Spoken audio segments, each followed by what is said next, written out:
चलो भैया, हो गए रिफ्रेश। आधुनिक भारतीय इतिहास, आधुनिक भारतीय इतिहास के अंतर्गत हम लोग कौन सा टॉपिक कर रहे थे? आपके प्रमुख, सबसे पहले हम लोग पढ़े थे कृषक आंदोलन।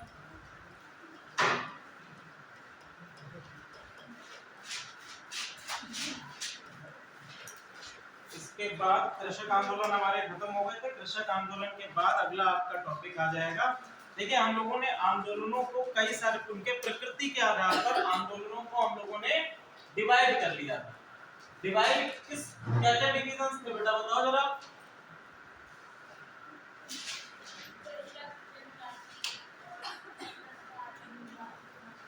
ठीक है, तो डिवीजन का हम लोगों ने पहला क्या था कि उनकी प्रकृति के आधार पर, या हम कह सकते हैं उनका नेतृत्व जिस आधार पर हो रहा था उसके आधार पर डिवीजन किया था। इसमें 3 डिवीजन निकल के आए थे। पहला था आपका कृषक आंदोलन। कृषक आंदोलन बेसिकली वे आंदोलन थे जिसमें मुख्यतः किसी न किसी ऐसी नीतियों से संबंधित थे जो कि कृषक, या हम कह सकते हैं कि कृषि करने वाले वर्ग को प्रभावित कर रहे थे। क्लियर है? दूसरा हम लोगों ने निर्धारण किया था कि यह जातिगत आंदोलन, ऐसे आंदोलन जो कि जाति विशेष पर आधारित थे। तीसरा हम लोगों ने बात करी थी हमारे जनजातीय आंदोलन। जनजातीय आंदोलन में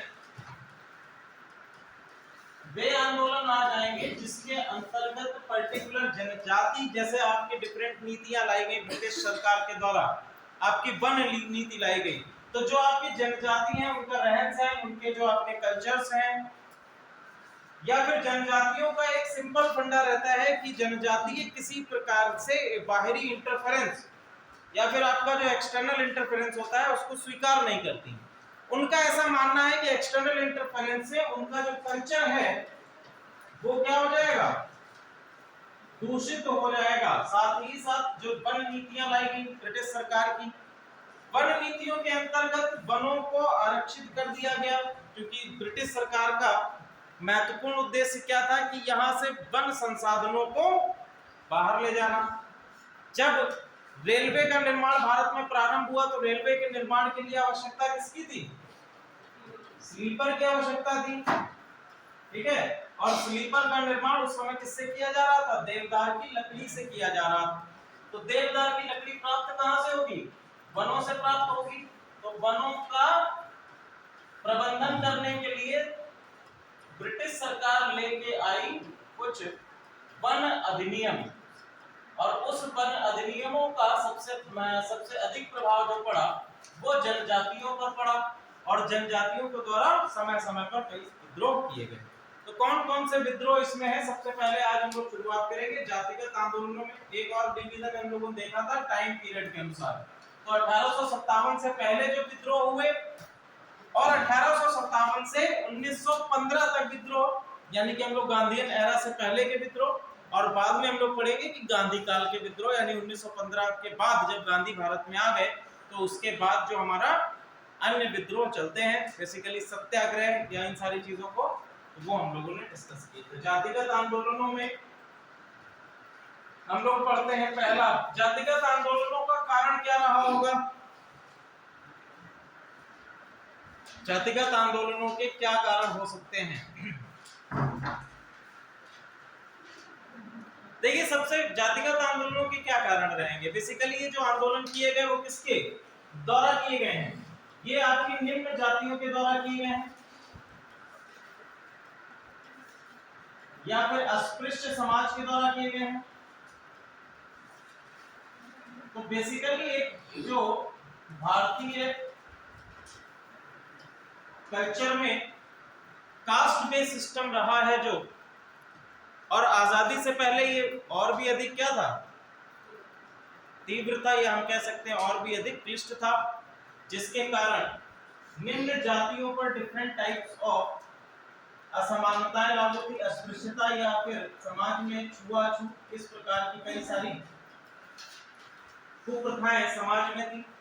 अब देखो, सबसे पहला आपका आंदोलन है नायर आंदोलन 1861।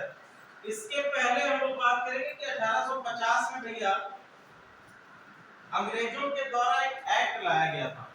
अंग्रेजों के द्वारा एक एक्ट लाया गया था, caste disabilities act. Caste disabilities act 1850, 1850 में ये एक्ट लाया था कि अंग्रेजों के द्वारा लाया गया एक्ट था। तो बेसिकली इस एक्ट के अंतर्गत बात क्या करी गई थी, इस अधिनियम के अंतर्गत क्या बात करी गई थी, पता है किसी को कि इस अधिनियम के अंतर्गत क्या बात करी गई थी? तो बात ये करी गई थी कि कास्ट डिसेबिलिटीज एक्ट के अंतर्गत कहा गया, अंग्रेजों ने कहा कि यदि कोई व्यक्ति एक धर्म या एक जाति से दूसरी जाति में परिवर्तित होता है तो इस कंडीशन में जो उसके विरासती अधिकार हैं,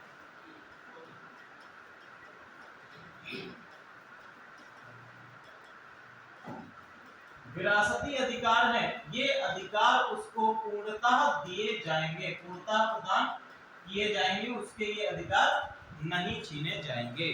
ठीक है, तो ये कास्ट डिसेबिलिटीज एक्ट था, 1950 में लाया गया था।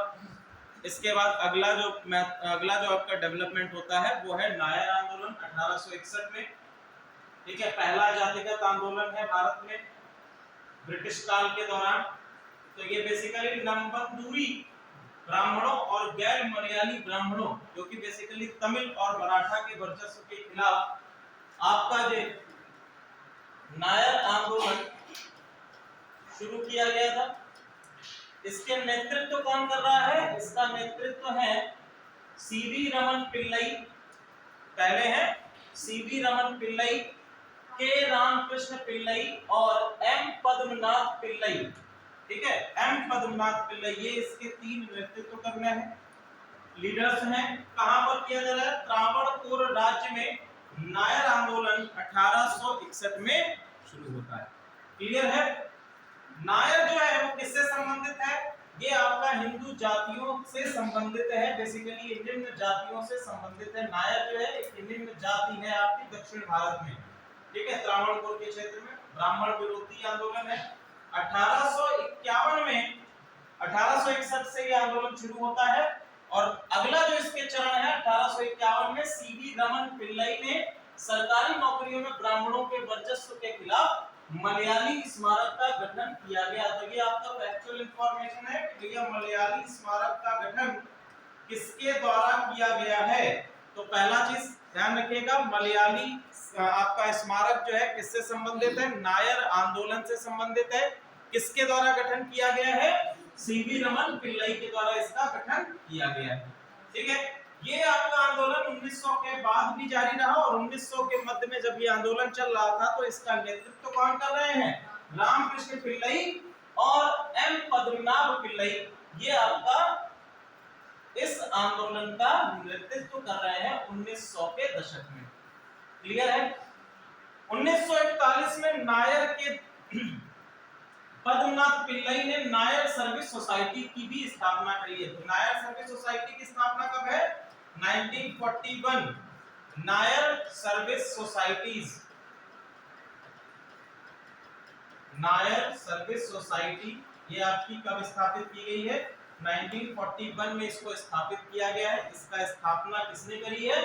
एम पद्मनाभ ने इसकी स्थापना करी है। एम पद्मनाभ, यहां तक क्लियर है? नायर आंदोलन के अंतर्गत कौन कौन से क्वेश्चंस आपके हो रहे हैं, समझ में आ रहा है? पहला आपका क्वेश्चन क्या है कि भैया नायर आंदोलन कब शुरू हुआ? ठीक है, दूसरा नायर आंदोलन का नेतृत्व कौन कर रहा है?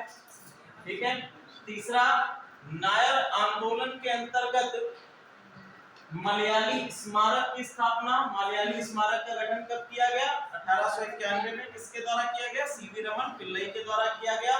नायर सर्विस सोसाइटी का गठन कब किया गया? 1941 में। किसके द्वारा किया गया? एम पद्मनाभ के द्वारा किया गया। यहां तक क्लियर है? आगे हम बात करते हैं सत्यशोधक आंदोलन। सत्यशोधक आंदोलन 1873, जिसके अंतर्गत हम बात करेंगे सत्यशोधक समाज की।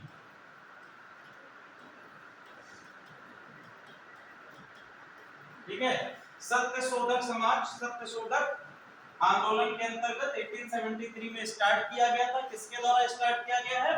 ज्योतिबा फुले के द्वारा स्टार्ट किया गया है। ज्योतिबा फुले के द्वारा अभी रिसेंटली हम लोगों ने इनकी जयंती भी मनाई है। कब मनाई जाती है ज्योतिबा फुले की जयंती?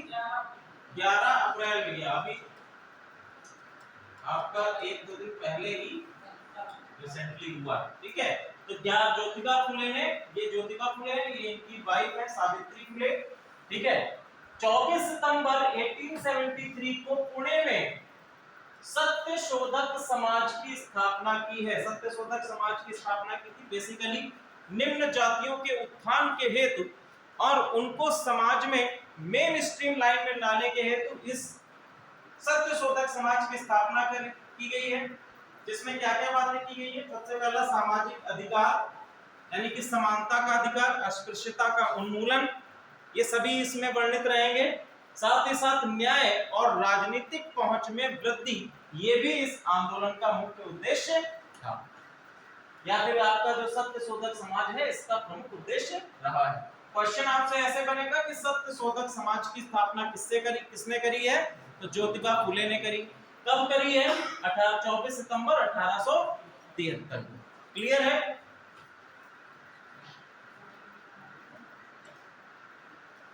सत्यशोधक समाज के उद्देश्य क्या है? शूद्रों और दलितों या अति शूद्रों पर ब्राह्मणों के शोषण को समाप्त करना, पहला उद्देश्य। दूसरा, प्रति व्यक्ति को यह विश्वास दिलाना और प्रभावित करना कि वह एक सर्वशक्तिमान की संतान है, यानी कि ईश्वर की संतान सभी व्यक्ति हैं और वे सभी बिना किसी जाति के, बिना किसी भेदभाव के क्या हैं? समान हैं, ठीक है। दूसरा आपका ये हो गया। तीसरा क्या है? इसको पढ़ लेना, इसमें कोई तर्क नहीं है पढ़ने का, आप लोग इसको पढ़ लीजिएगा।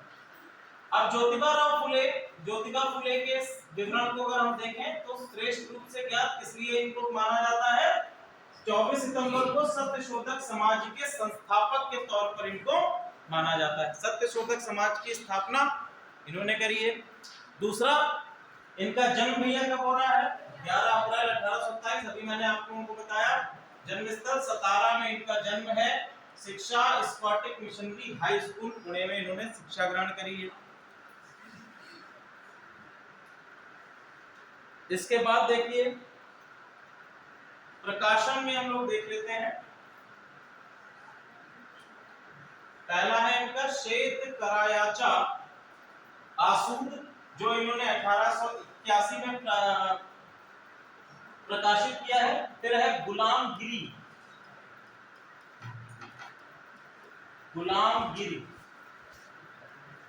1873 में। फिर है पोवाड़ा छत्रपति शिवाजी राजे भोसले यांचा, ठीक है, ये भी इन्हीं के द्वारा प्रकाशित किया गया है।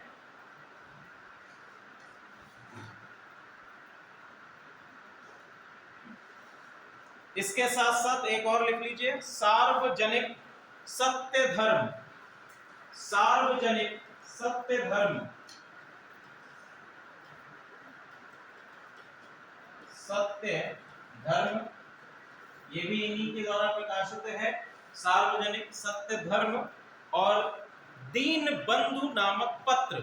दीन बंधु, अगला है दीन बंधु।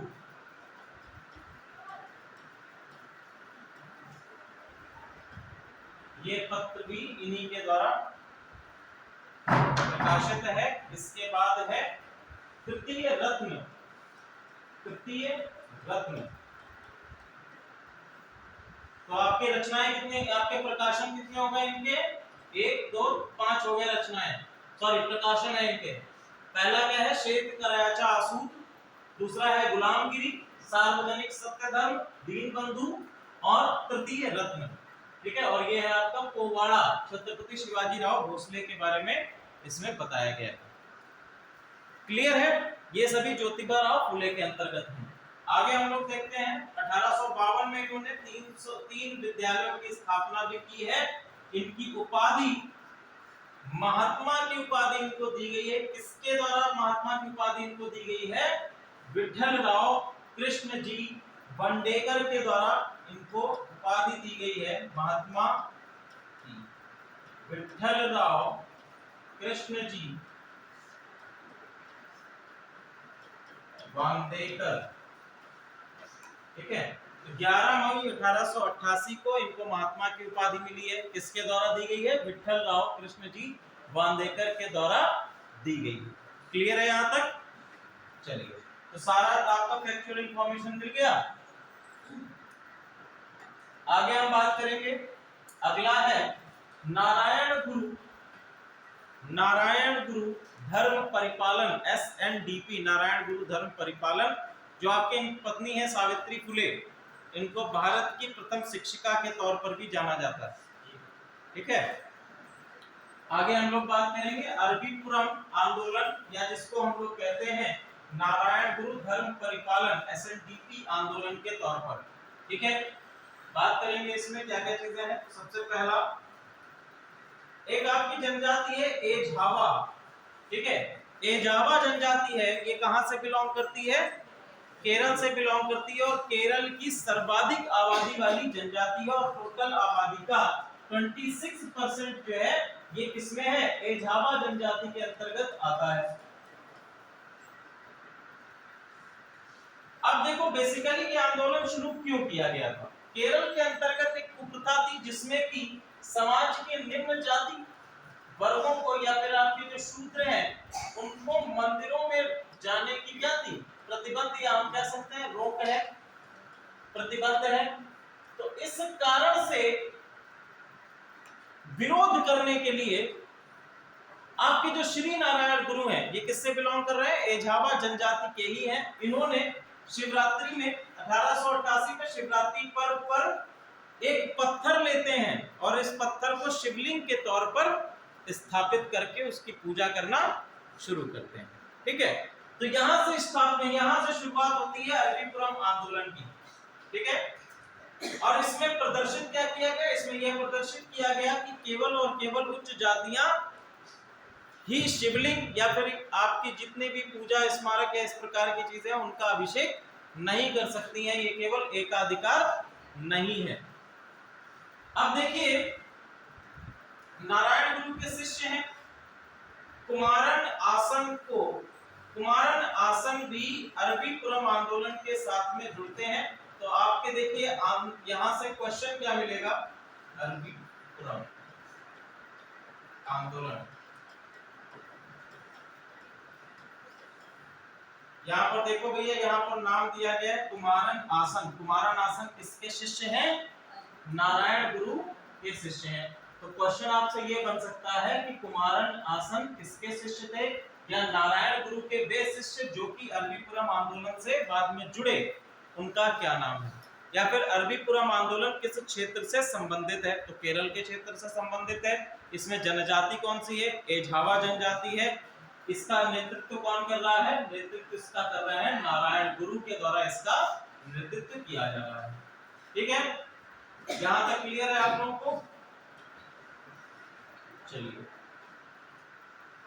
अब देखो पहला जो आपका अरबीपुरम आंदोलन शुरू किया गया है, अरबीपुरम आंदोलन को शुरू करने के बाद अरबीपुरम आंदोलन को और अधिक आगे बढ़ाया गया, और इसको नारायण गुरु धर्म परिपालन के तौर पर 1889 में नारायण गुरु धर्म परिपालन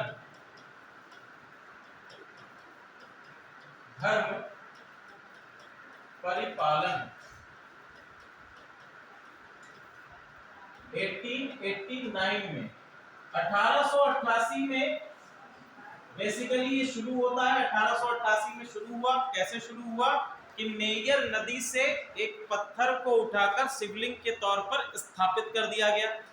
क्लियर है? इसके बाद नारायण गुरु ने इसको बृहद बनाने के लिए नारायण गुरु धर्म परिपालन के नाम से इसको बनाया 1889 में। फिर इसको ब्रिटिश कंपनी अधिनियम के तौर पर उन्होंने रजिस्टर्ड भी कर पाया। भारतीय कंपनी अधिनियम कब कराया? 1903 में, ठीक है, 1903 में। तो नारायण गुरु इसके अध्यक्ष बनते हैं, और कुमारन आसन जो कि इनके शिष्य हैं, ये महासचिव के तौर पर स्थापित होते हैं। अध्यक्ष कौन है इसके?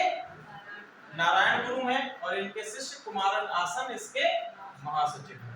ठीक है, चलिए अगला है आपका नारायण गुरु स्वामी के बारे में पढ़ लेते हैं, जो कि आपके नेतृत्व कर रहे हैं करवीपुरम आंदोलन का। नारायण गुरु स्वामी, जन्म इनका कब हो रहा है? 22 अगस्त 1856 को जन्म हुआ है। मुदन आसन और कुटियामा, ठीक है, में चेव पंझंती में हुआ। चलिए अब देखिए, ये झावा समुदाय, जिनको अवर्ण के नाम से जाना जाता है, इस समुदाय से ये बिलोंग करते हैं। केरल की एक जनजाति है, अवर्ण इनको कहा जा रहा है। इन्होंने शुरुआत करी है अरबीपुरम आंदोलन। इनके द्वारा एक नारा दिया गया है, कौन सा? एक जाति एक धर्म और सभी के लिए एक ईश्वर। ठीक है, इसको ध्यान रखिएगा। आपसे पूछा जाता है कि ये नारा किसके द्वारा दिया गया है, तो ये नारायण गुरु स्वामी के द्वारा दिया गया है। ओरु जाति ओरु माथम ओरु दैवन मनुष्यु।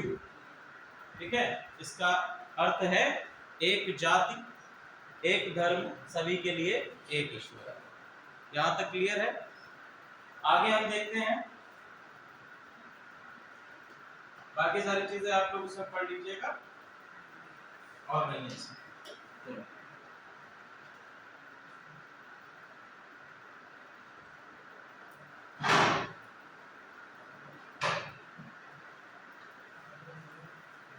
एसएनडीपी हम बात करें कि जो आपके नारायण गुरु का धर्म परिपालन है, उसके अंतर्गत कौन कौन सी चीजें हैं कि क्या क्या सुधार इनके द्वारा किए गए हैं।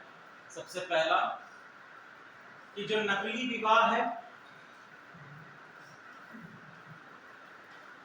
नकली विवाह, आपसे ये पूछा जा सकता है कि नकली विवाह किस संप्रदाय से बिलोंग करता है। तो ये किस संप्रदाय की कल्चर है? थलीकट्टू संप्रदाय। ठीक है, थलीकट्टू संप्रदाय का कल्चर आता है नकली विवाह। क्लियर है? अगला है लड़कियों के लिए युवावस्था समारोह। ये आपका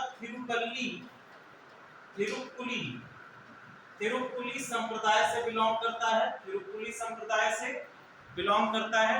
ये आपका कल्चर, ये केरला की साइड से दक्षिण भारत के कल्चर्स हैं, डिफरेंट आपके संप्रदाय या जनजातियों से जुड़े हुए हैं। इनको खत्म करने का प्रयास किया गया। इसके साथ साथ मादक पदार्थ के सेवन, जाति मीमांसा, इसको ध्यान रखिएगा। जाति मीमांसा क्या है? तो बेसिकली किसकी रचना है? आपके नारायण गुरु स्वामी की ये रचना है। कौन सी? जाति मीमांसा। नेक्स्ट, बाकी तो आपका सेम वही है, पब्लिक स्कूलों में प्रेस। देखो कंसेप्ट इसका जो है, सभी जितने भी आपके आंदोलन है उसका सेम कंसेप्ट आपको मिलेगा कि बेसिकली निम्न जातियों को मेन स्ट्रीम या कि मुख्य धारा में लाने के लिए ये सभी आंदोलन आपके किए जा रहे हैं। मुख्य धारा में किस प्रकार से लेकर आएंगे? उनका पूर्ण विकास करना, उनका सामाजिक उत्थान होना। पहला क्या है कि समानता का स्तर बनाया जाए, उनका आर्थिक रूप से उत्थान हो सके, शिक्षा प्रदान की जा सके। तो सभी आंदोलन में आप लोग लगभग देखेंगे कि सेम चीज की गई है। समाज सुधारक अलग अलग हो सकते हैं, अलग अलग क्षेत्रों में हो सकते हैं, लेकिन बेसिक जो आपका मोटो है वो यही है कि इन जातियों को मुख्य धारा में लाने का प्रयास करना। क्लियर है यहां तक? अगला है आपका जस्टिस पार्टी आंदोलन।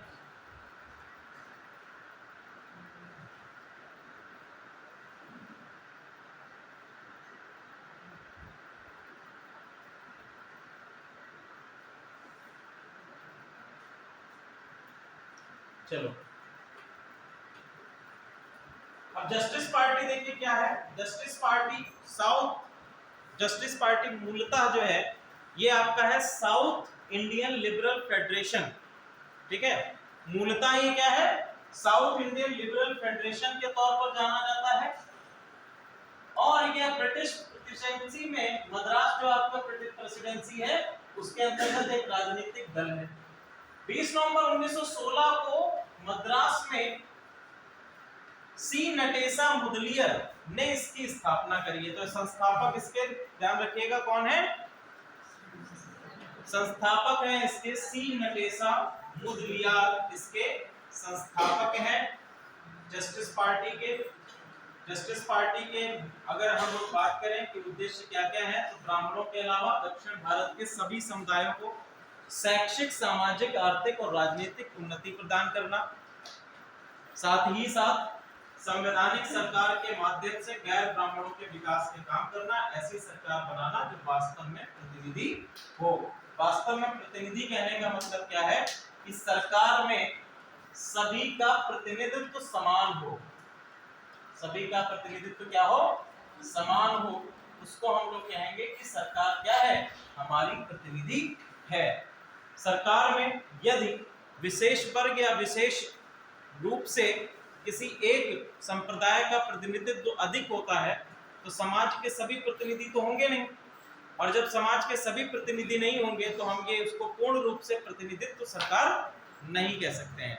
और उस समय चूंकि ब्रिटिश शासन के दौरान जो इलेक्शंस हुए थे उसमें बेसिकली ब्रिटिश क्या कर रहे थे, ब्रिटिश अपने फूट डालो राज्य करो की नीति के अंतर्गत या तो राज्यों को या फिर हमारे शासकों को जाति के आधार पर, धर्म के आधार पर बांटने का प्रयास कर रहे थे, और जो आपकी सरकारें थी उसमें भी लोगों का प्रतिनिधित्व तो उस प्रकार से नहीं था जैसा कि समाज के सभी वर्गों का होना चाहिए। क्लियर है यहां तक? चलिए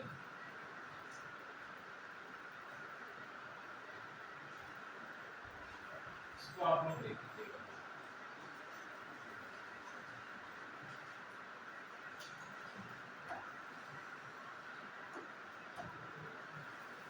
ये हम लोगों ने ऑलरेडी पढ़ लिया है। आपकी स्थापना किसके द्वारा की गई, टी मेयर, पीटी पिंगियार और सी डीसी नटेशन के द्वारा, ठीक है। जस्टिस पार्टी के 1919 में जो एक्ट आया उसमें हम लोगों ने एक्ट, आप लोगों को पता है, याद है 1919 का, 1919 का 1919 का एक्ट पता है, किस नाम से जाना गया था उसको, मॉन्टेग्यू चैप्स फॉर रिफॉर्म्स, ठीक है। तो उसमें हम लोगों ने क्या क्या चीजें देखी। अब जैसे इसमें कहा गया कि द्वैत शासन प्रणाली लागू की गई थी, तो द्वैत शासन प्रणाली क्या थी, डायरकी क्या थी,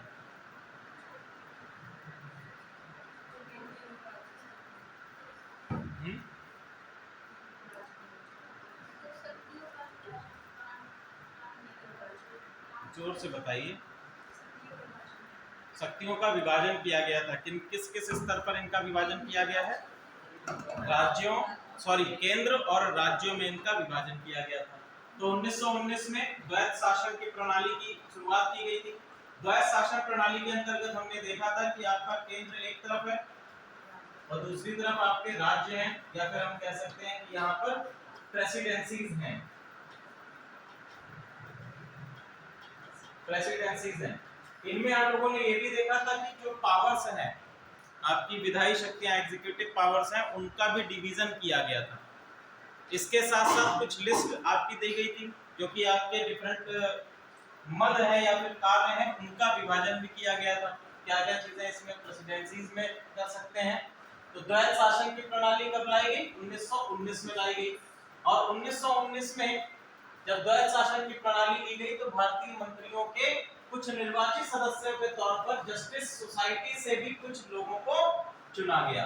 1919 में जस्टिस पार्टी में 1919 के बाद जो आपके आम चुनाव होते हैं उसमें हम देखेंगे द्वैत शासन के तहत पहले चुनाव में जस्टिस पार्टी ने बहुमत हासिल किया क्षेत्र में, और पहले मुख्यमंत्री बने हैं सुब्बारायल, ये क्या है, पहले मुख्यमंत्री बने हैं। और इनकी मृत्यु के बाद पनागल के राजा 1921 में मद्रास के मुख्यमंत्री बनते हैं, ठीक है। यहाँ पर बेसिकली जो आपका मुख्यमंत्री शब्द है इसको इस तरीके से मत जोड़िएगा, क्योंकि मुख्यमंत्री शब्द जो है भारतीय संविधान के बनने के बाद आया है।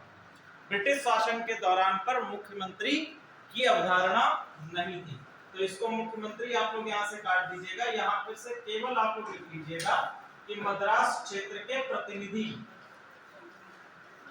मद्रास क्षेत्र के प्रतिनिधि आप चुने गए, या फिर हम लोग कहेंगे कि मद्रास प्रेसिडेंसी के प्रतिनिधि के तौर पर चुने गए। तो 1920 में जस्टिस पार्टी के अंतर्गत सबसे पहले आपके सुब्बा रायल और दूसरे फिर आपके हैं पनागल के राजा। अगला है आपका आत्म सम्मान आंदोलन, या इसको हम लोग स्वाभिमान आंदोलन के तौर पर भी जानते हैं। स्वाभिमान आंदोलन।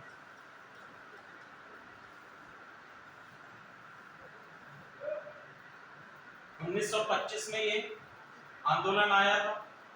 स्वाभिमान आंदोलन को सम्मान के लिए भारत की पहली लड़ाई भी कहते हैं। सम्मान के लिए भारत की पहली लड़ाई भी कहते हैं। कहां पर है? क्षेत्र कौन सा है इसका? इसकी शुरुआत की जा रही है तमिलनाडु में। तमिलनाडु में इसकी शुरुआत की गई। किसके द्वारा की जा रही है? तो भैया इसको एस रामानाथन के द्वारा तमिलनाडु में इसको शुरू किया गया था। मेन रूप से अगर हम देखें तो मुख्य रूप से इसको शुरू किया है ईवी रामास्वामी ने। ठीक है, ईवी रामास्वामी ने इसको शुरू किया गया और तमिलनाडु के क्षेत्रों में इसको 1925 में एस रामानाथन के द्वारा स्टार्ट किया गया है। ठीक है, तो ध्यान रखिएगा, शुरू करने का श्रेय किसको जाता है? ईवी रामास्वामी को, और तमिलनाडु के क्षेत्र में एस रामानाथन को। क्लियर है? चलिए अब देखो, बेसिकली तमिलनाडु के क्षेत्र में है या साउथ इंडिया में है, तो ये एक द्रविड़ आंदोलन है। द्रविड़ आंदोलन है। द्रविड़ का मतलब आप लोगों को पता है ना, जहां पर ये कहा जा रहा है कि द्रविड़ आंदोलन है। नहीं भैया, साउथ इंडिया के जो पीपल्स हैं उनको कहा जाता है द्रविडियंस। ठीक है, उनको बेसिक रूप से क्या कहा जाता है? द्रविडियंस कहा जाता है, द्रविड़ कहा जाता है। और मूल रूप से द्रविडियंस को भारत के जो आपका भारतीय सब कॉन्टिनेंट है इसका मूल नागरिक भी कहा जाता है। जैसे हम लोग आर्यंस को जब पढ़ रहे थे तो आर्यंस क्या है? आर्यंस भारतीय परिक्षेत्र से नहीं। आर्यंस के बारे में हम लोगों ने पढ़ा कि आपके बैक्टीरिया के रीजन से भारत में आए हैं, और जब भारत में इनका आगमन हुआ तो आपके सिंधु के क्षेत्रों में जो बसे हुए लोग थे उनका पलायन धीरे धीरे दक्षिण भारत की तरफ या नर्मदा के नीचे होने लगा, तो उनको कहा गया द्रविडियंस। तो वही है, तो बेसिकली द्रविड़ पीपल्स के द्वारा इसको शुरू किया गया था। आत्म सम्मान आंदोलन का लक्ष्य आधुनिक हिंदू सामाजिक संरचना को बदलना। जो हिंदू संरचना थी, जैसे कि आपका कास्ट बेस्ड समाज है, उसको बदलना, और साथ ही साथ जाति धर्म और देवताओं से रहित एक नए तार्किक समाज की स्थापना करना था। ठीक है, ऐसा ही समाज जिसमें जो किस पर आधारित होगा? तार्किक बातों पर आधारित होगा, तर्क पर आधारित होगा, ना कि आपका आधारित किस पर? जाति धर्म और देवताओं पर आधारित होगा। ठीक है, आगे हम लोग बात करें द्रविड़ मुन्नेत्र कड़गम डीएमके और एआईडीएमके। वर्तमान समय की ये पार्टियां हैं, सुना है आपने? ठीक है, डीएमके और एआईडीएमके ये बहुत बड़ी पार्टियां हैं आपके तमिलनाडु के क्षेत्र की। एआईडीएमके, इन राजनीतिक दलों की स्थापना भी इन्हीं से टूटकर हुई। ठीक है, मूल रूप से इसी आंदोलन के अंतर्गत टूटकर स्थापना किसकी हुई है? डीएमके और एआईडीएमके की स्थापना हुई है। आपकी वो अभिनेत्री थी ना जयाललिता, ठीक है, वो आपकी डीएमके से ही जुड़ी थी, और उनके निधन के बाद जो है पार्टी पूरी तरह से टूट गई। उससे पहले एक नेता थे जो चश्मा लगाते थे, डीएमके के ही वो नेता थे।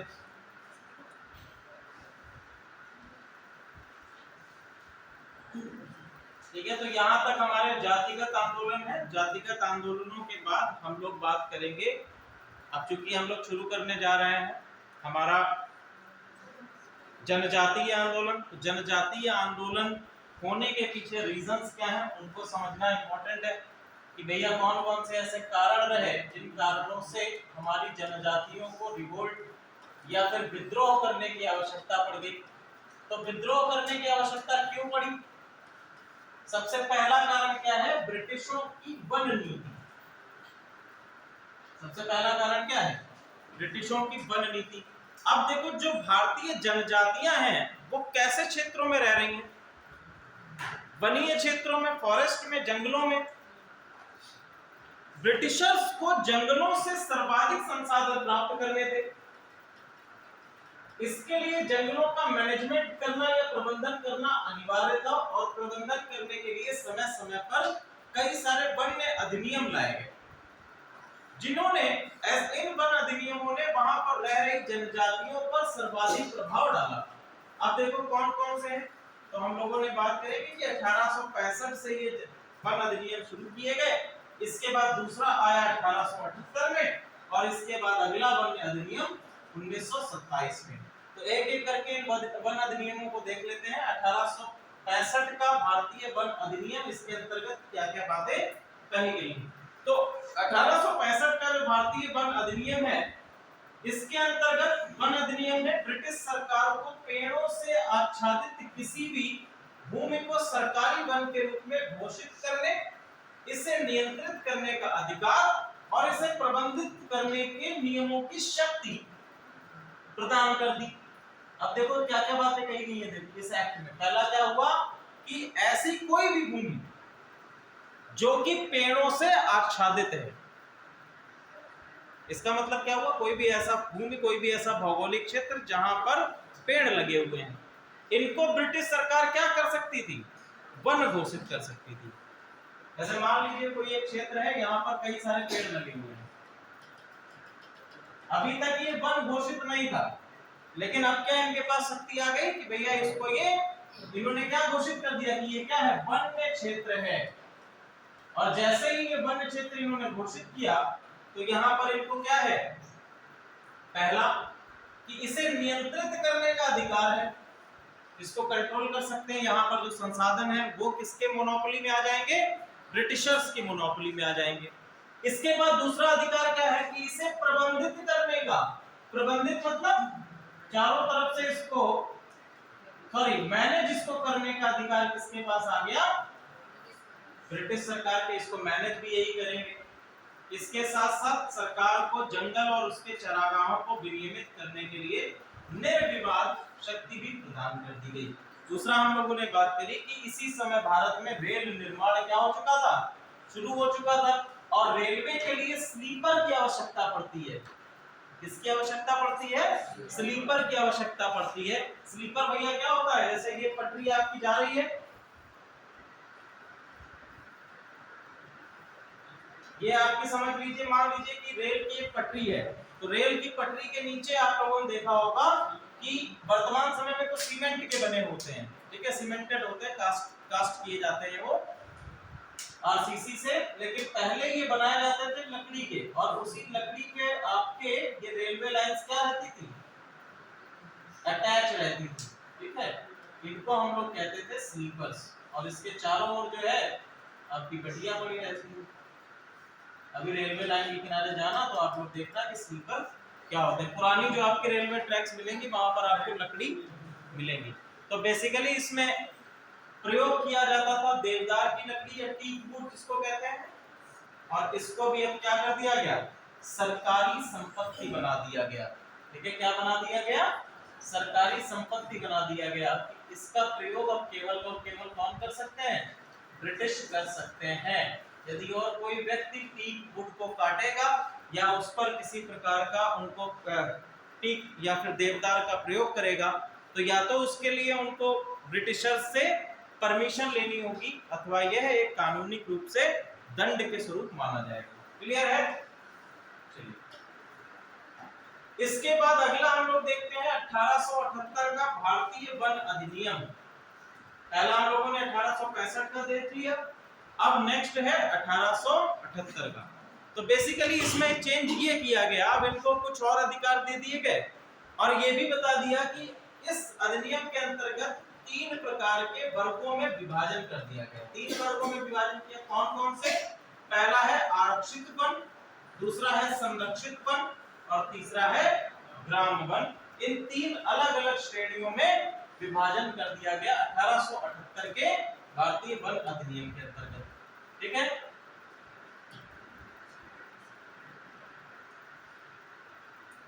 जैसे वर्तमान समय में हम लोग करते हैं रिजर्व फॉरेस्ट, तो वैसी अवधारणा क्या है आपकी, आरक्षित वन है, जिनको मान लीजिए कि ये एक आपका पूरा क्षेत्र है और ये एक वन्य क्षेत्र है जिसको ऑलरेडी स्थापित कर। तो अंग्रेजों ने कहा, अंग्रेजों ने मान लीजिए इसको कह दिया कि अब से ये वन जो है आरक्षित वन के क्षेत्र में आएगा। तो आरक्षित वन कहने का मतलब क्या है कि इसमें किसी भी प्रकार की एंट्री कोई व्यक्ति नहीं कर सकता है। ठीक है, इसमें किसी प्रकार का यानी एकाधिकार किसका रहेगा, ब्रिटिशर्स का रहेगा। ठीक है, कोई भी व्यक्ति इसमें किसी भी प्रकार से एंटर नहीं कर सकता है, ना ही यहाँ के संसाधनों का दोहन कर सकता है। ऐसे वनों को क्या कह दिया गया, आरक्षित वन बोला गया। इसके बाद अगले आए संरक्षित वन। और जैसे ही आरक्षित वन आपने घोषित कर दिया तो यहाँ पर रह रहे जितनी भी ट्राइब्स हैं ये सभी क्या होंगी, यहाँ से बाहर निकाल दी जाएंगी। ठीक है, यहां से क्या होंगी, बाहर निकाल दी जाएंगी। तो इससे इनके जीवन पर प्रभाव पड़ेगा। धीरे धीरे आगे देखेंगे कि ये रिवोल्ट का रूप धारण करेंगे। इसके बाद संरक्षित वन आ गया। इसमें देखिए ये आरक्षित वनों की अपेक्षा थोड़ा सा इसमें नीतियां कम रहती हैं। इसमें लोग कुछ निश्चित मात्रा में संसाधनों का प्रयोग कर सकते हैं। और इसके बाद ग्राम्य वन है। ग्राम्य वन के अंतर्गत ऐसे वन जो कि पूर्ण रूप से आच्छादित नहीं है और आसपास के ग्रामीण क्षेत्रों के समीप है, उनको आप लोगों ने ग्राम वनों के अंतर्गत श्रेणित किया। अगला है भारतीय वन अधिनियम 1927। ठीक है, तो बेसिकली इनका काम क्या था कि वनों के संबंध में पिछले सभी कानूनों को समेकित करना या एक रूप में एक रूपता प्रदान कर देना, यही इसका मुख्य उद्देश्य था। इसके साथ साथ औपनिवेशिक उद्देश्य के लिए, उनके प्रभावी उपयोग के लिए सरकार को वनों के विभिन्न वर्गों को बनाने की शक्ति देना। जैसे आपका आरक्षित है, संरक्षित है या ग्राम में है, इसके अंतर्गत निर्माण कार्य जो है उनको बनाने के लिए शक्ति प्रदान करना, ये भी एक इसका है। साथ ही साथ वन उपज के संचलन और पारगमन को विनियमित करने के लिए और लकड़ी और अन्य वन उपज पर लगाए जाने वाले शुल्क। तो वन में जितना भी आपका उपज है, या हम कह सकते हैं जितना भी आपका संसाधन है, उन पर क्या लगाया है, अब शुल्क लगाया है। यानी कि वनों के क्षेत्रों में रहने वाले जो लोग हैं, यदि वो लकड़ी का व्यापार कर रहे हैं या फिर वनों से प्राप्त होने वाले संसाधनों का व्यापार कर रहे हैं, तो उस पर भारी मात्रा में क्या कर दिया गया, टैक्स लगा दिया गया, शुल्क लगा दिया, जिसके कारण जो व्यापारी हैं या फिर जो व्यक्ति हैं, जो ट्राइबल्स हैं, वो अब क्या करेंगे, इसका व्यापार करने के लिए हतोत्साहित हो जाएंगे, यानी इन संसाधनों का व्यापार स्वयं से करेंगे। तो जाहिर सी बात है इसकी मोनोपोली किसके हाथ में आ जाएगी, ब्रिटिश सरकार के हाथों में आ जाएगी, ब्रिटिशर्स के हाथों में आ गई। चलिए, तो आपके 3 महत्वपूर्ण वन्य अधिनियम है जो कि हमारे ट्राइबल अपराइजिंग या फिर आपके जनजातीय आंदोलनों का आधार भी बनते हैं। पहला 1865 का वन्य अधिनियम, दूसरा 1878 का और तीसरा 1925 का वन अधिनियम। ये आपके आधार बनते हैं डिफरेंट ट्राइबल्स राइजिंग अपराइजिंग के। तो भारत में सभी जनजातीय आंदोलनों को तो कर पाना हम लोगों के लिए नहीं उतना वो है। कुछ महत्वपूर्ण आंदोलन है, उनकी एक लिस्ट है, उसको आप लोग देख लीजिए। बाकी जो आंदोलन है, जो महत्वपूर्ण है, जो क्वेश्चन पूछे जा सकते हैं आपसे एग्जामिनेशन में, उनको हम लोग डिस्कस करेंगे। पहला है आपका 1776 का चुअर विद्रोह। ठीक है, 1776 का चुअर विद्रोह। चुअर विद्रोह कहां पर हो रहा है, मिदनापुर के क्षेत्र में हो रहा है। कहां पर है, मिदनापुर। क्लियर। अगला है आपका 1778 का पहाड़िया विद्रोह। पहाड़िया विद्रोह के नेतृत्व कौन है कर रहे हैं, पहाड़िया विद्रोह का नेतृत्व किया है राजा जगन्नाथ ने। ठीक है, कब हो रहा है, 1778 में। और ये कहां पर हो रहा है, राजमहल पहाड़ियों में हो रहा है। राजमहल पहाड़ियां कहां पर है,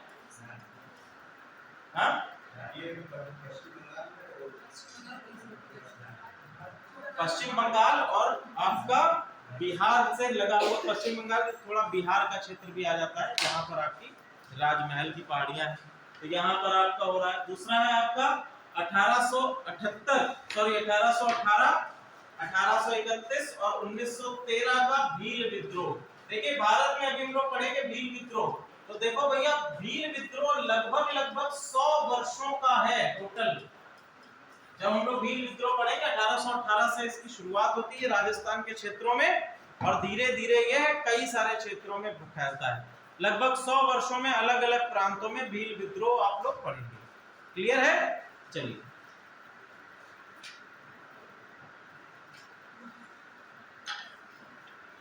तीन विद्रोह हो गए, पहला चुअर विद्रोह, पहाड़िया विद्रोह और भील विद्रोह।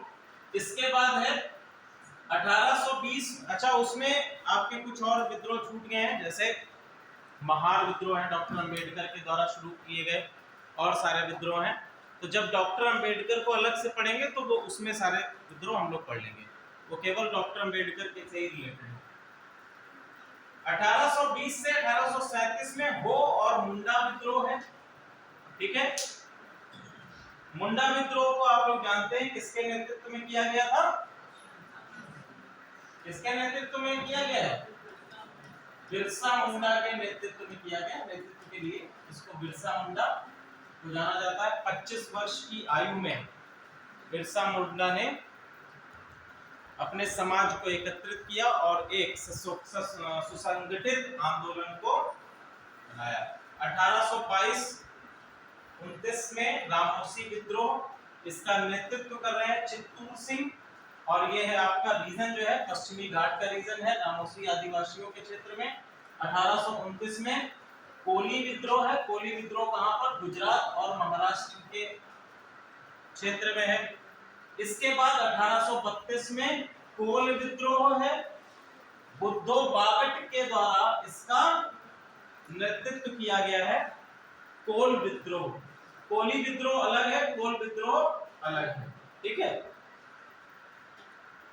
कोल विद्रोह के बाद आता है 1837-56 का कोंड विद्रोह। ठीक है, नेतृत्व इसका किया है, इसके लीडर है चक्र बिसोई।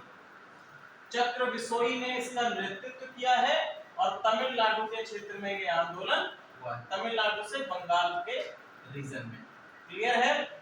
आगे हम बात करेंगे 1855 से 56 के दौरान संथाल विद्रोह, सेंटलीस रिवोल्ट, सिदो और कानू के नेतृत्व में यह आपका विद्रोह है। कौन इसका नेतृत्व कर रहे हैं? सिदो और कानू। अगला है 1868 का नायकड़ा आंदोलन। नायकड़ा आंदोलन 1868 में है, और इसके बाद अंतिम है आपका 1870 के दशक का खारवार विद्रोह। खारवार विद्रोह भागीरथी मांझी के नेतृत्व में यह विद्रोह आया। क्लियर है? चलिए और है 1867 में है भुइयां और जुआंग विद्रोह। ये आपका क्योंझर उड़ीसा की जनजातियों के द्वारा ये विद्रोह किया गया, भुइयां और जुआंग विद्रोह। ठीक है, दो बार ये विद्रोह है, 1867 और 1851 में ये विद्रोह किए गए। 1899 से 1900 के दशक में फिर से हम देखेंगे कि मुंडा विद्रोह एक बार आता है, और बिरसा मुंडा के द्वारा इसका नेतृत्व किया गया है दिकुओं के खिलाफ। बेसिकली मुंडा जो आपकी प्रजाति है उसमें कहा गया दिकू, जो बाहरी लोग हैं इनको कहा गया है दिकू। ठीक है, और बिरसा मुंडा का एक बाहरी लोगों को ये क्या कहते थे? दिक बोलते थे। और बिरसा मुंडा का एक स्लोगन भी है कि दिकुओं के साथ हमारी लड़ाई होगी और पूरी धरती उनके रक्त से लाल हो जाएगी। ठीक है, ये बिरसा मुंडा के द्वारा कथित स्लोगन है। इसके बाद अगला है 1879-80 के मध्य में कोया विद्रोह। टोमा सोरा और राजा अनंत्याय के नेतृत्व में यह आपका हुआ है कोया विद्रोह। और कोया विद्रोह के बाद नेक्स्ट है आपका 1910 में बस्तर विद्रोह, जगदलपुर के आदिवासियों के द्वारा सामंती व्यवस्था के निर्दिष्ट किया गया। कौन सा है? आपका बस्तर विद्रोह। क्लियर है? अब देखो इनसे क्वेश्चन आपसे बनेगा कैसे। इनसे क्वेश्चन या तो आपको कालक्रम के अनुसार बन सकता है, कालक्रम, ठीक है, टाइमलाइन के अनुसार कि भैया 4 विद्रोह दे दिए और बताया गया कि इनको कालक्रम के अनुसार संगठित कीजिए। या फिर आपसे क्वेश्चन बन सकता है, एक तरफ आपको दे दिया गया विद्रोह और दूसरी तरफ आपको दे दिया गया क्षेत्र। अब यहां पर आपका विद्रोह लिखा होगा x विद्रोह, y, z और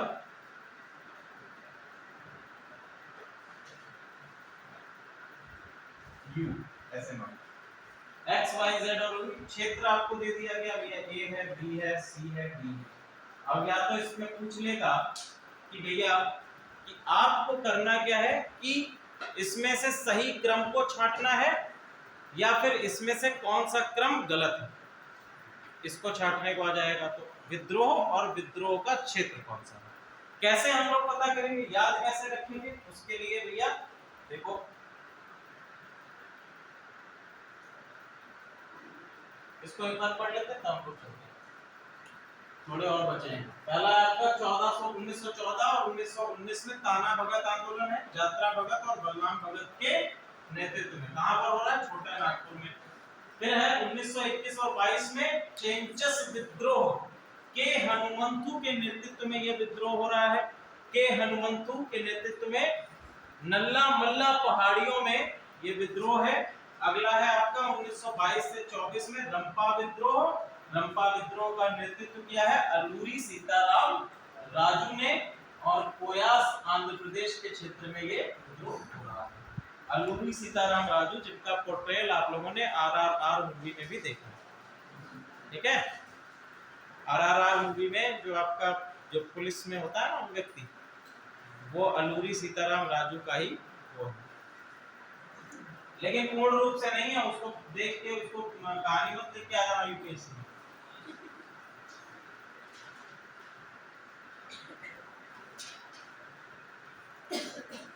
इसमें तो दिख नहीं रहा होगा, नहीं दिखता है, कोई बात नहीं, इसमें दिख रहा है, ठीक है।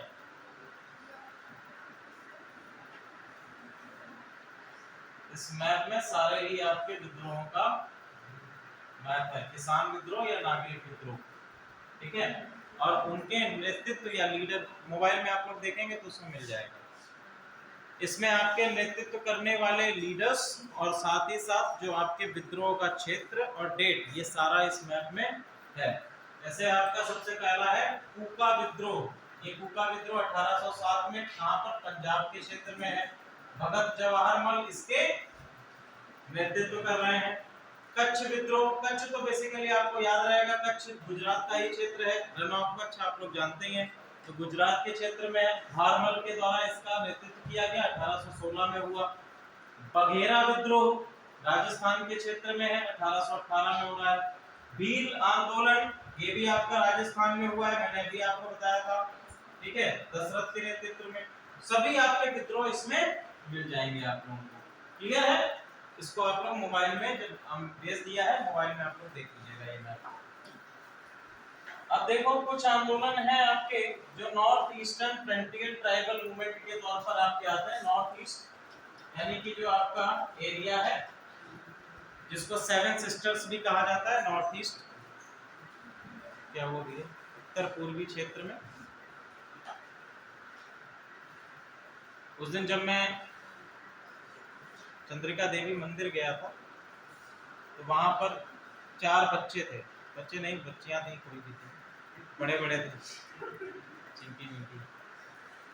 तो भैया हुआ ये एक मतलब एक अवधारणा बनी हुई है, ये अवधारणा समूचे हिंदुस्तान में, क्योंकि वहाँ के जो लोग हैं या फिर हम लोग कहते हैं नॉर्थ ईस्टर्न प्रोविंसेस के जो लोग हैं, वहाँ के राज्यों के जो लोग हैं, उनकी शारीरिक संरचना इस प्रकार की है कि लोग उन्हें बेसिकली जापानी या फिर चाइनीज लोगों के तौर पर मानते हैं, क्योंकि छोटी आंखें होती हैं, लंबा अधिक लंबाई कद नहीं होता है, छोटा कद होता है, उनकी तुलना जो है वो बेसिकली किससे की जाती है? हाँ, चाइनीज या फिर जापानी, इस तरीके आप लोग देख भी लेंगे तो पहचान नहीं पाएंगे कि जापानी है या फिर भारतीय। भारतीय जो आपका मेन स्ट्रीम है, जो मुख्य धारा भारत की है, इससे हमेशा क्या रहे हैं? अलग थलग रहे हैं। और ये भारत में हमारी तो अवधारणा बनी हुई है, ये उनकी खुद की मानसिकता भी हो गई। और इस मानसिकता को ही मैं आप लोगों को दर्शाऊंगा इस प्रकार से कि उन्होंने कहा कि मैंने उनसे कहा, जैसे लाइन लगी हुई थी तो वो लोग जो है बीच में घुस रहे थे और हम लोग पीछे से 3 घंटा जो है लग के आए थे। तो मैंने उनसे कहा कि आप लोग जो है आप लोग लाइन से आइए पीछे से। तो अंग्रेजी में पता नहीं क्या कि वो एक कहावत है ना वो, तो उन्होंने कहा कि बेसिकली हम लोग यूपी में आए हैं और यूपी में स्वागत किया जाता है मेहमानों का। मैंने कहा है मतलब हमारे देश की तो हो, और देश में भाई एक भारतीय भारत में ही मेहमान कैसे हो सकता है? तो मैंने उससे यही कहा कि an Indian can not be a guest in India, मतलब यदि आप इंडियन हैं तो भारत में ही आप मेहमान कैसे हो सकते हैं? तो वो मुझसे बोली कि यू टिपिकल यूपी गाय। मैंने कहा जब तुम खुद को ही एक अलग तौर से अपने आप खुद नहीं इंडियन मान रहे हो तो बेसिक जो मेन स्ट्रीम में लोग हैं वो कैसे आप लोगों को इंडियन मानेंगे? खैर बहुत लंबी बहस है कि नॉर्थ ईस्ट के लोगों को भारतीयों के तौर पर ट्रीट नहीं किया जाता है, उनको हमेशा मेन स्ट्रीम से अलग रखा जाता है। एक बहुत लंबी बहस है, इस पे संसदों में भी काफ़ी चर्चा हुई है। अब वर्तमान समय में जोड़ा जा रहा है, जैसे हम लोग ट्रेन की बात करें तो वहाँ तक रेलवे भी नहीं जाती है। आपके मणिपुर मेघालय का जो रीजन है पूरा वन आच्छादित क्षेत्र है, वहाँ तक रेलवे की व्यवस्था भी नहीं है। यदि आप वहाँ तक जाना चाहें तो काफ़ी संघर्षों से पहुँच पाएंगे। विकास के कार्यक्रम जो भारतीय क्षेत्रों में होते हैं, जो उत्तर भारत के क्षेत्र या दिल्ली सरकार के द्वारा लागू किए जाते हैं, वो विकास के कार्यक्रम भी उन क्षेत्रों में नहीं पहुंच पाते हैं। यहाँ पर जो निवास करने वाली जनजातियां हैं, बेसिकली जनजातीय पीपल्स ही इन राज्यों की जनसंख्या का निर्माण करते हैं और इनका कल्चर जो है बहुत ही डाइवर्स है। इनका कल्चर जो है बहुत ही डाइवर्स है। इनके जो खान पान है, इनकी जो पाक शैली है, जिनको कुजीन बोलते हैं आप लोग, कुजीन ही तो बोलते हैं। जैसे हमारे यहाँ की कुजीन है दाल चावल, कुछ नहीं भूख लगी, अच्छा दाल चावल बना ले, तो कुजीन है ये। कुजीन का मतलब होता है पाक शैली, ठीक है? पाक शैली, हर एक राज्य की अलग अलग पाक शैली आप लोग पढ़ेंगे, उससे रिलेटेड भी क्वेश्चन बनते हैं आपके। जैसे कि जम्मू एंड कश्मीर में आप लोगों ने एक चाय की शैली है जिसको कहा जाता है कहवा, ठीक है? तो कहवा जो है वो पाक शैली के अंतर्गत ही आएगा, कुजीन के अंतर्गत आता है, ठीक है? तो इनकी पाक शैली में भी विविधता आपको दिखाई देगी। नॉर्थ ईस्ट के रीजन्स में ट्राइबल पीपल्स हैं। अब देखो यहाँ पर कौन कौन से ऐसे आंदोलन हैं जो आपके फ्रंटियर नॉर्थ ईस्टर्न के रीजन में हो रहे हैं। पहला है आपका 1828-1833 का अहोम विद्रोह, ठीक है? अहोम विद्रोह, अहोम कहां पर हो रहा है भैया? असम में हो रहा है, ध्यान रखिएगा। कहां पर? असम में हो रहा है। असम में जब हमारा एंग्लो बर्मा वॉर हुआ, एंग्लो बर्मा युद्ध या अंग्रेजों और बर्मीज के बीच में जो युद्ध होता है उसको हम लोग एंग्लो बर्मा युद्ध कहते हैं, ठीक है? एंग्लो बर्मा युद्ध के अंतर्गत बेसिकली अंग्रेजों ने असम के क्षेत्र में यह वादा किया था कि यहाँ के क्षेत्रों को छोड़ देंगे, लेकिन इसके बाद जो है असम के क्षेत्र को अंग्रेजों के द्वारा नहीं छोड़ा गया और फिर यहाँ की जनजाति ने विद्रोह शुरू कर दिया। 1830 के दशक में खासी विद्रोह, ये भी असम के रीजन में है। खासी जो आपका गारो, खासी और जयंतिया नाम की पहाड़ियां हैं, खासी पहाड़ी में रहने वाली जनजाति है खासी, उनके द्वारा ये विद्रोह किया गया। तीरथ सिंह ने इसका नेतृत्व किया है। इसके बाद 1830 में सिंहफोस का विद्रोह, असम के क्षेत्र में सिंहफोस का विद्रोह है। और इसके बाद अगला है 1917 में कुकीज का विद्रोह। ठीक है, कुकीज खाने वाले कुकीज नहीं है, कुकी नाम की जनजाति है। ठीक है, कुकीज का विद्रोह कहां पर हो रहा है? मणिपुर में हो रहा है। क्षेत्र ध्यान रखिएगा, कुकी का विद्रोह मणिपुर। फिर है 1920 में जेलियांग सांग आंदोलन। जेलियांग सांग आंदोलन ये आपका कहां पर है? मणिपुर जनजाति में ही है। आगे है 1905 से 31 के बीच में नागा आंदोलन। जादोनांग के विद्रोह में, जादोनांग के नेतृत्व में नागा आंदोलन की शुरुआत की गई। कब की गई शुरुआत? 1905 के नेतृत्व में। ठीक है, कहां पर है? मणिपुर के क्षेत्र में है। इसमें आपको सभी जनजातियां मिल जाएंगी, कौन सी जनजाति कहां निवास कर रही है, और इसमें आपको सभी विद्रोहों के मैप मिल जाएगा। देखो, कुकी विद्रोह है मणिपुर के क्षेत्र में आपको मिल जाएगा। अहोम विद्रोह है असम में, अहोम भी है और खासी भी है। अहोम विद्रोह का नेतृत्व गोंगधर के द्वारा किया जा रहा है, गोंगधर, और खासी का राजा तीरथ के द्वारा किया जा रहा है। क्लियर है? चलो अब देखो इंपॉर्टेंट विद्रोह आपके कौन से हैं उनको हम लोग देख लेते हैं। पहला है आपका भील विद्रोह। ठीक है, भील राजस्थान के क्षेत्रों से भील विद्रोह की शुरुआत होती है और 1818 में इसका पहला चरण शुरू होता है। भील विद्रोह जो है कई चरणों में डिवाइडेड है और ये लगभग 100 वर्षों तक है। तो पहला आपका जो चरण है महाराष्ट्र के खानदेश के क्षेत्र में है। 1818 में अंग्रेजों ने इस क्षेत्र में अपना रास्ता बना लिया और भील प्रदेशों पर अतिक्रमण करना शुरू किया, तो कारण हो गया कि अंग्रेजों के द्वारा। चलिए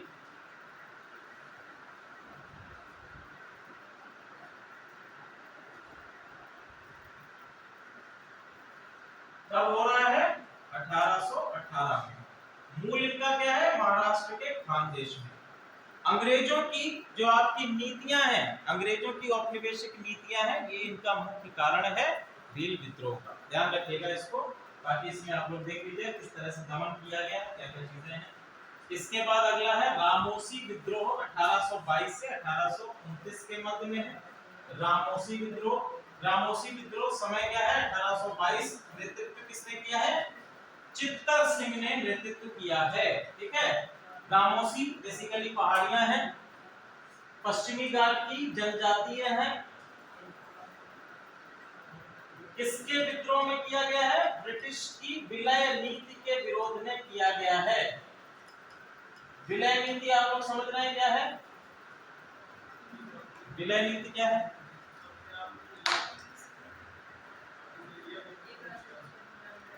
एक राज्य को अंग्रेजी शासन के अंतर्गत मिला लेना, और इसके अंतर्गत कई सारी और भी सब पॉलिसीज थी, जैसे कि डॉक्ट्रिन ऑफ लैप्स।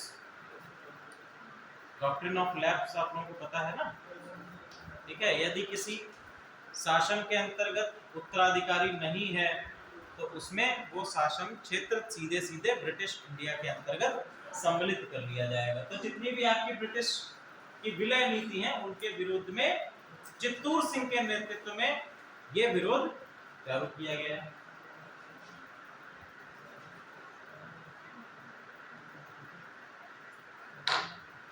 स्टार्टिंग इसकी कहां से हो रही है? सतारा के क्षेत्र से हो रही है। स्टार्टिंग कहां से हो रही है? सतारा के क्षेत्र से हो रही है और ये विद्रोह लगभग 1829 तक जारी रहा। आगे हम लोग देखते हैं, नेक्स्ट है हमारा कोल विद्रोह। कोल विद्रोह के नेतृत्व कौन है? बुधू भगत, जोवा भगत और गंगा नारायण। ठीक है, बुधू भगत, जोवा भगत और गंगा नारायण के द्वारा इसका नेतृत्व किया गया है। इसके लीडर्स हैं। ठीक है, क्षेत्र कौन सा है? छोटा नागपुर। छोटा नागपुर के क्षेत्र में कोल विद्रोह किया गया है। अब देखो इनका कारण क्या था? इनका कारण दिया गया है नशीली शराब पर प्रतिबंध लगाया, जिसके कारण कोल विद्रोह शुरू हो गया। ये तो अच्छा काम किया था अंग्रेजों ने, नशीली शराब पर प्रतिबंध लगाया। चलिए कोई बात नहीं। तो कोल विद्रोह कहां पर हो रहा है? छोटा नागपुर के क्षेत्र में। कारण क्या है? नशीली शराब पर प्रतिबंध। इसके साथ साथ अंग्रेजों के साथ साथ बाहरी लोग भी आए, जैसे कि औपनिवेशिक सरकार ने गैर आदिवासी साहूकारों, जमींदारों और व्यापारियों की अवधारणा भी पेश की। इसके साथ साथ क्या है कि कोल तब बाहर के किसानों के हाथों अपनी जमीन खो देते थे और उन्हें करों के रूप में भारी मात्रा में पैसा देना पड़ता था। इसके लिए कई मजदूर बंधुआ भी बन गए। तो जैसे पहला इसमें लिखा है कि भैया नशीली शराब पर प्रतिबंध, ये तो हम लोग क्या मान सकते हैं? तात्कालिक कारण मान सकते हैं, लेकिन बेसिक जो इसका विद्रोह का कारण है वो कारण क्या है? जो आपके औपनिवेशिक शासन के दौरान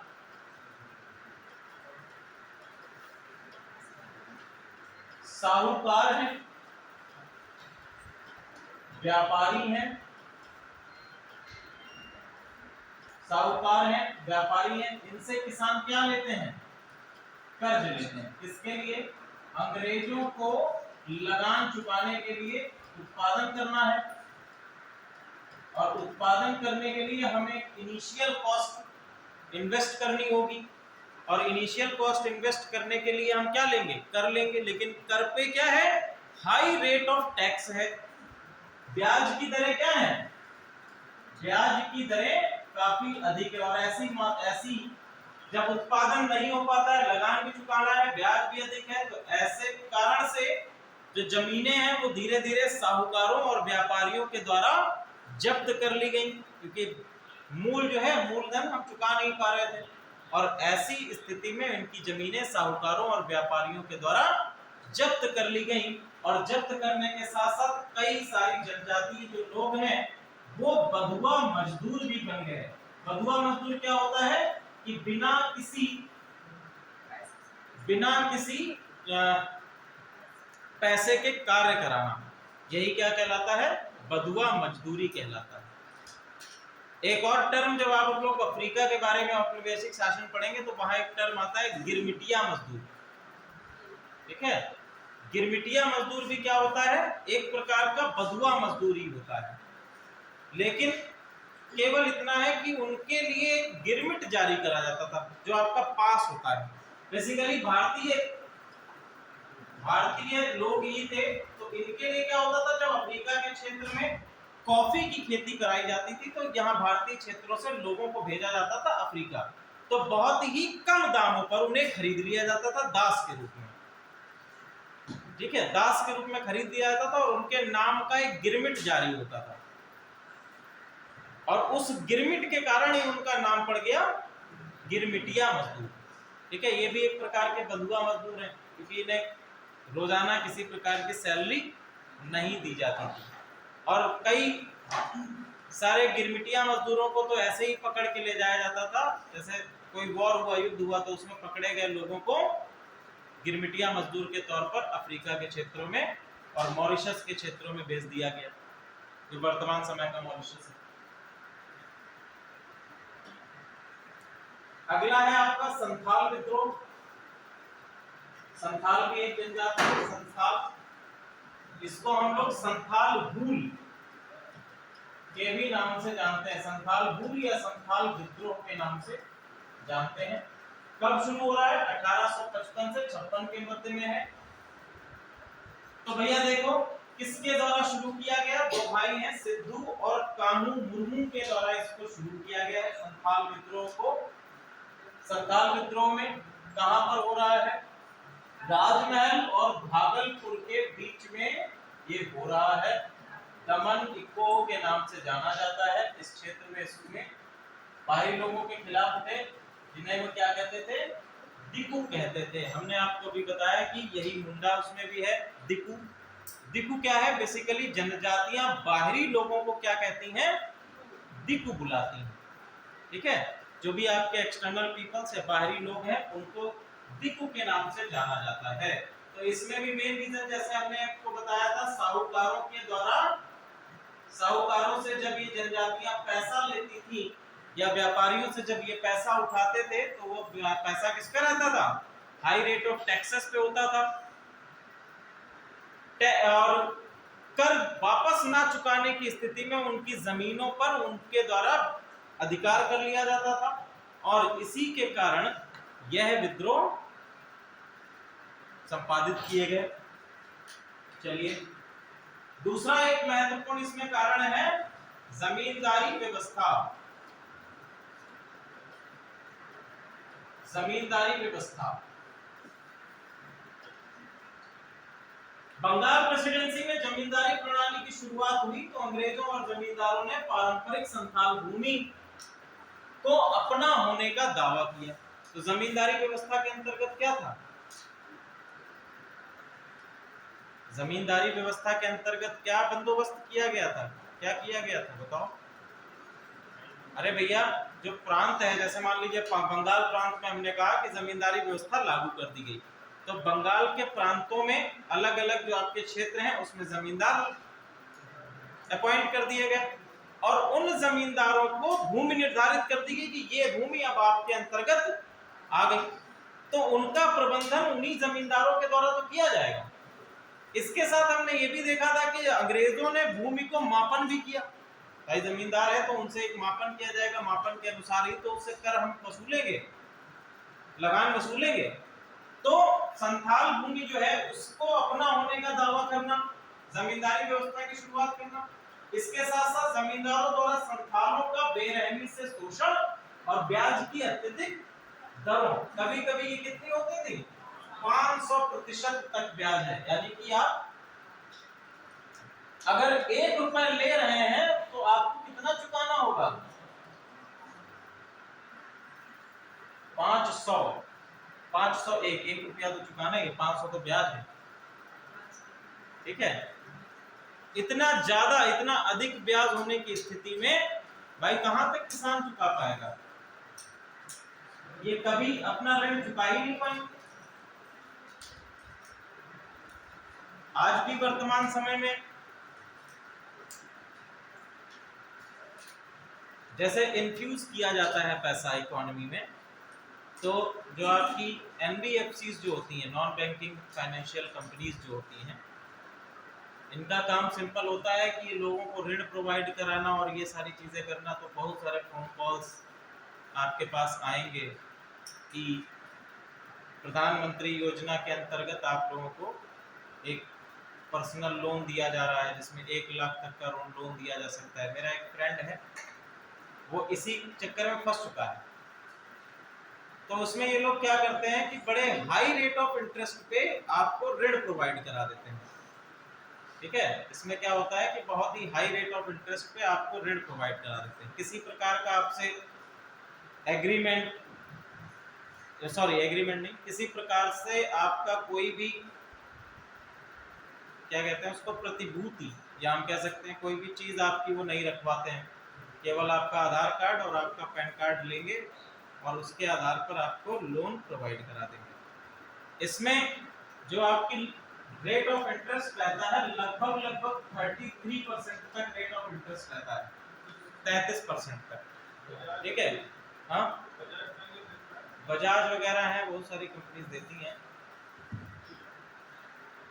तो बेसिकली इसमें होता ये है कि रेट ऑफ इंटरेस्ट ज़्यादा होने की, आपको ऋण तो आसानी से मिल जाएगा, लेकिन रेट ऑफ इंटरेस्ट ज़्यादा होने की दशा में ये ऋण आप आसानी से चुका नहीं पाएंगे। दूसरा चीज़ क्या है कि जब ऋण को आप वापस नहीं कर पाते हैं, इसमें ब्याज लगता है चक्रवर्ती रूप से, कंपाउंड इंटरेस्ट।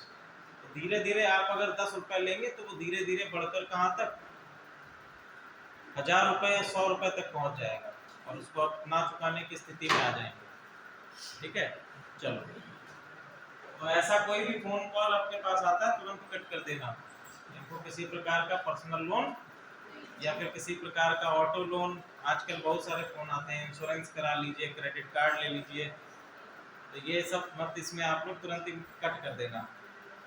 इंफॉर्मेशन बहुत जल्दी आप लोगों की लीक हो सकती है। अगला है आपका खोंड विद्रोह। खोंड विद्रोह आपका 1837 से 1856 के मध्य है। खोंड विद्रोह कहाँ पर हो रहा है? देखो भैया, तो खोंड विद्रोह जो है बंगाल से तमिलनाडु के क्षेत्र में है। बंगाल से तमिलनाडु के पर्वतीय क्षेत्रों में आपका खोंड विद्रोह है। अब देखो, इसका नेतृत्व कौन कर रहे हैं? इसका नेतृत्व है चक्र बिसोई के नेतृत्व में वन प्रथाओं के शोषण के लिए अंग्रेजों के खिलाफ थे। इन्होंने यंग राजा का नाम अपनाया है। यंग राजा किसने अपनाया है? चक्र बिसोई ने यंग राजा का नाम अपनाया है। इसके बाद है मूसर, कालाहांडी और पटना के क्षेत्र में जनजातीय लोगों ने विद्रोह में भाग लिया है। अंग्रेजों द्वारा मारिया की जो प्रथा है, मारिया का मतलब बलिदान, और इसको क्या कर दिया गया? गैर कानूनी घोषित कर दिया गया। देखो ये सभी क्या है? जनजातियों की कुछ प्रथाएं हैं, कुछ कल्चर्स हैं, और इसमें अंग्रेजों का इंटरफेरेंस हो रहा है। मारिया की जो प्रथा है इसको घोषित कर दिया गया गैर कानूनी, और इसके साथ साथ जमींदारों और साहूकारों, महाजनों की आमद उनके विद्रोह के मुख्य कारण थे। ठीक है, अब देखो इसमें अंग्रेजों के पास बंदूकें हैं और इन जनजातियों के पास क्या है? धनुष बाण, तलवार और कुल्हाड़ियों का प्रयोग करते हुए अंग्रेजों के साथ इन्होंने लड़ाई करी है। जाहिर सी बात है ये जो आपका विद्रोह है ये समाप्त कर दिया जाएगा अंग्रेजों के द्वारा। 1955 में इसको समाप्त कर दिया गया और चक्र बिसोई को बंदी बना लिया गया। इसके बाद अगला है मुंडा विद्रोह 1899 1900 का मुंडा विद्रोह। ठीक है, इसको उल गुलान विद्रोह के नाम से जाना जाता है। उल गुलान विद्रोह, उल गुलान का मतलब होता है महान हंगामा। ठीक है, महान हंगामा। तो देखो भैया इसको उल गुलान क्या कहा गया है? क्योंकि ये पूर्ण रूप से संगठित नहीं था, एक हंगामा या एक रायट के तौर पर ये सामने आता है। संगठित ना होना ही इसको उल गुलान के तौर पर मानता है। मुंडा लोग या फिर आपका जो मुंडा जाति है, बिरसा मुंडा के रूप में एक सक्षम और नेतृत्व करने वाला नेता सामने आता है बिरसा मुंडा के तौर पर, और 1894 में विद्रोह की घोषणा की जाती है। ठीक है, जब इन्होंने घोषणा करी तो इसके बाद इनको बंदी बना लिया गया, और बंदी बनाने के बाद 1897 में इनको रिहा होने से पहले फिर गिरफ्तार कर लिया गया और फिर से जेल में 2 साल के लिए डाल दिया गया। 1899 में यह आंदोलन शुरू होता है सशस्त्र संघर्षों के द्वारा, और बिरसा मुंडा और इनके जनजातियों के द्वारा पुलिस स्टेशन, जमींदारों के घरों, चर्चों और ब्रिटिश संपत्ति को आग लगा दी गई। 1900 में इनको फिर से पकड़ लिया गया और 25 वर्ष की आयु में हैजे की वजह से जेल में इनकी मृत्यु हो गई। ठीक है, तो मुंडा विद्रोह किसके नेतृत्व में है? बिरसा मुंडा के नेतृत्व में है। कब हुआ है? 1899 1900 के बीच में।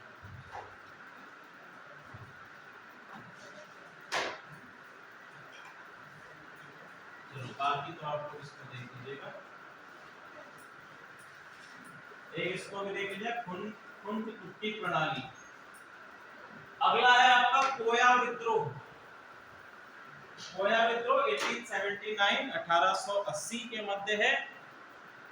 इसमें देखो ये विद्रोह 1890 बेसिकली टॉमस सोरा के अधीन है।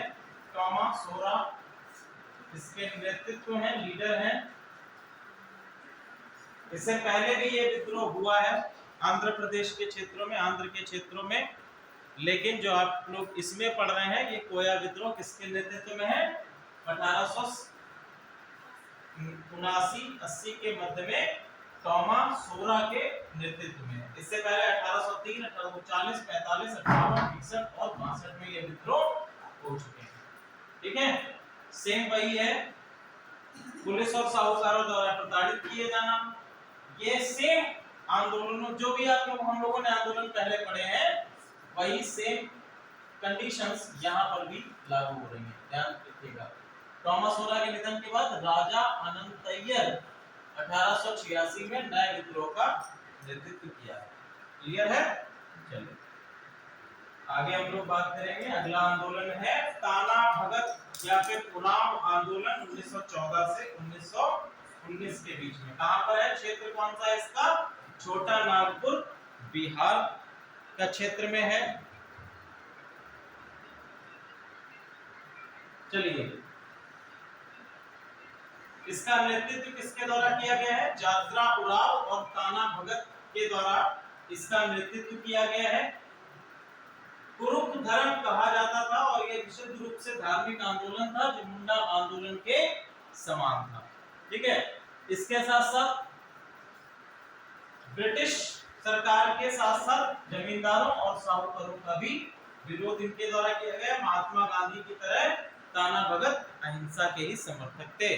ठीक है, तो हम लोग बात करेंगे कि ये आपका एक अहिंसावादी आंदोलन भी था। इसमें ब्रिटिश सरकार ने अंत में इसका दमन भी कर दिया।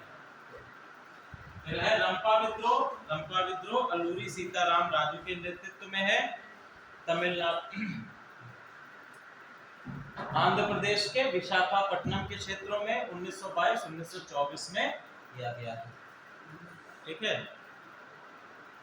अल्लूरी सीताराम राजू आंध्र प्रदेश के क्षेत्रों में।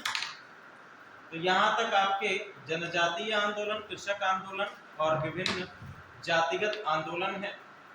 अगर इनको हम लोग एक जिस्ट निकालें या हम इसका एक समावेश करें तो हम ये पाते हैं कि समय समय पर ये आंदोलन, पहली चीज क्या है कि इन आंदोलनों का नेतृत्व इनके ही जातियों के अंतर्गत डिफरेंट लीडर्स के द्वारा किया गया। दूसरा, इन जातियों या फिर इन आंदोलनों के अंतर्गत जो क्षेत्रीय विस्तार है इनका, वो केवल और केवल कुछ ही क्षेत्र में है, यानी कि क्षेत्रीय आंदोलन है, पैन इंडिया आंदोलन नहीं है।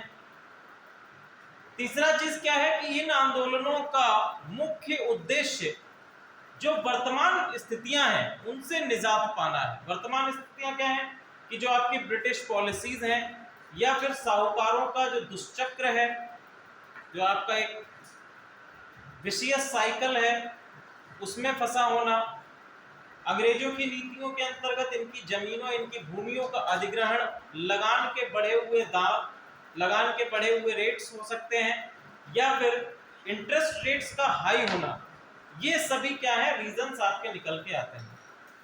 उद्देश्य इनका मुख्य ये नहीं था कि हमें अंग्रेजों की औपनिवेशिक शासन से मुक्ति पाना है। ठीक है, इनके क्या है, इनके अपने इंडिविजुअल कारण रहे हैं इन आंदोलनों को शुरू करने के। कल की क्लास में हम लोग 1857 का विद्रोह पढ़ेंगे, 1857 का रिवोल्ट पढ़ेंगे। हाँ, अच्छा सेल्फी। तो हम लोग कल जो है 1857 का विद्रोह कल की क्लास में पढ़ेंगे। सेल्फी टाइम याद दिला दिया तुमने।